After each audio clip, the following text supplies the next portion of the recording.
The Jamaica Labour Party said we're going to build up Portmore.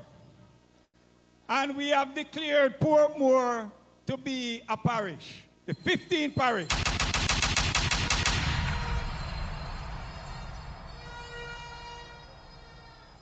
Listen up. Every critical decision made in Jamaica is the Jamaica Labour Party do it. The Jamaica Labour Party brought us independence in 1962.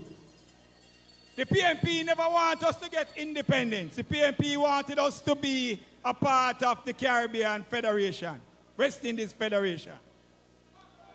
The JLP said, no, we want independence. The people wanted independence. The Jamaica Labour Party led us into independence.